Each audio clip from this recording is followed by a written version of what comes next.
En cas de conflits familiaux, certains peuvent être tentés de vendre en viager pour déshériter leurs héritiers. Alors qu'en est-il? Pouvons-nous vraiment déshériter nos héritiers avec le viager? On répond aujourd'hui à cette question dans cette vidéo. Le viager est un type de vente et d'acquisition spécifique au domaine de l'immobilier. Dans la pratique, il s'agit de vendre un immeuble, un appartement ou une maison à un acheteur contre le versement d'une rente viagère à vie. La particularité de la vente en viager est que la date du décès du vendeur appelé crédit rentier est imprévisible. Attention toutefois, le contrat est annulé si celui-ci meurt dans les 20 jours suivant la signature du contrat de vente.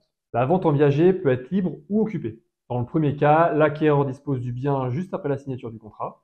Il peut donc l'occuper ou le mettre en location et percevoir des loyers liés à la location. Dans le second cas, c'est le vendeur qui peut continuer à occuper le bien toute sa vie ou le mettre en location s'il dispose de l'usufruit. Cela représente la grande majorité des viagers. Le bouquet constituant la partie du montant de la vente versé comptant n'est pas obligatoire. Il est librement fixé par les contractants et équivaut très souvent à 30% du montant total de la vente. Le reste est perçu par le vendeur comme rente viagère jusqu'à sa mort, généralement mensuellement. Le principe général n'autorise pas un parent à déshériter son enfant au regard de l'article 912 et suivant du Code civil français. De droit, les enfants ont une part indiscutable dans la succession. Cette part leur revient en tant qu'héritier réservataire. Ce statut seul suffit déjà pour jouir des biens des parents. Toutefois, le parent peut faire de la quotité disponible ce que bon lui semble. Alors pour ça, on va citer l'article 912 du Code civil pour mieux comprendre le principe. La réserve héréditaire est la part des biens et droits successoraux dont la loi assure la dévolution libre de charges à certains héritiers dits réservataires, s'ils sont appelés à la succession et s'ils acceptent. La quotité disponible est la part des biens et droits successoraux qui n'est pas réservée par la loi et dont le défunt a pu disposer librement par ses libéralités. La source est l'article 912 du Code civil. Il n'est donc pas possible de déshériter un enfant puisque le premier alinéa de cet article relève de l'ordre public. Mais on peut le faire en partie par voie testamentaire en agissant sur la quotité disponible. Vendre en viager pour déshériter, c'est priver ses héritiers de leur part d'héritage. Légalement en France, il n'est pas possible d'en décider, sauf dans les cas autorisés par la loi. Face à cette impossibilité, il est néanmoins possible de vider l'actif de son patrimoine de tout ou partie de son contenu. Pour différentes raisons, on décide donc de priver les héritiers réservataires que sont les enfants de leur droit à la succession. Et l'un des actes pour atteindre cet objectif pourrait être la vente en viager. En effet, la vente d'un bien immobilier même en viager le fait sortir du patrimoine du vendeur. Ce dernier pourra continuer à y habiter s'il dispose d'une réserve de DUH, droit d'usage d'habitation ou un usufruit, et consommer le bouquet et les rentes afin de ne pas les laisser dans la succession le jour de son décès. Le sens de la vente en viager pour déshériter est apprécié de diverses manières selon la législation. Si certains y voient dans cette vente une manière de déshériter les enfants, d'autres y voient une manière d'aider les enfants.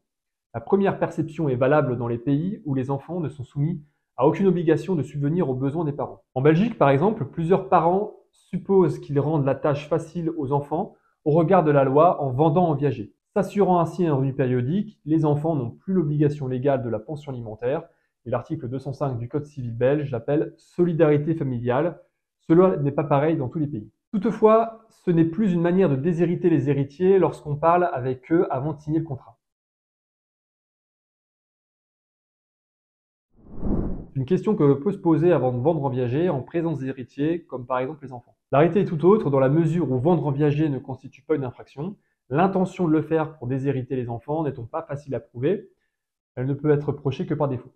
Sinon, l'accord des enfants n'est pas obligatoire. Néanmoins, il est conseillé de demander l'avis des héritiers pour leur montrer que l'intention n'est pas de nuire à leurs intérêts. De plus, il ne faudrait pas que les héritiers se retournent contre vous et l'acheteur du viager une fois la transaction effectuée. C'est la raison pour laquelle il est conseillé d'être totalement transparent avec vos héritiers pour éviter tout litige futur. Enfin, si vous êtes copropriétaire, l'avis des autres copropriétaires est important et obligatoire. C'est le cas si vous vendez votre bien que vous déteniez avec votre conjoint décédé et que vos enfants ont hérité en indivision.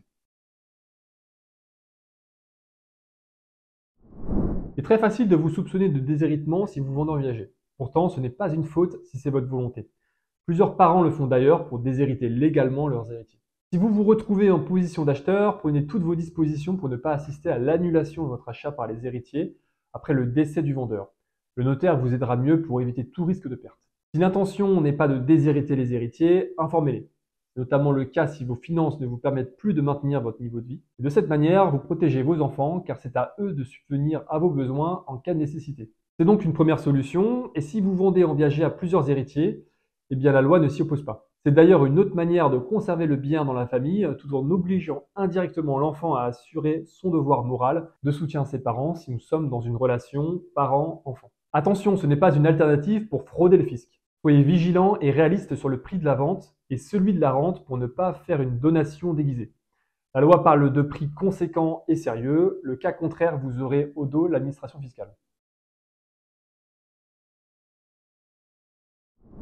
Vendre en viager à un héritier est complexe car vous risquez de privilégier un enfant au détriment des autres. Les autres enfants risquent de considérer cette vente comme une discrimination. C'est pourquoi leur accord est nécessaire. Il faudra imputer sur la quotité disponible la valeur en pleine propriété du bien. Cela est important pour la légalité et la légitimité de la vente. Merci d'avoir suivi cette vidéo. J'espère qu'elle vous aura permis d'en apprendre plus sur le viager.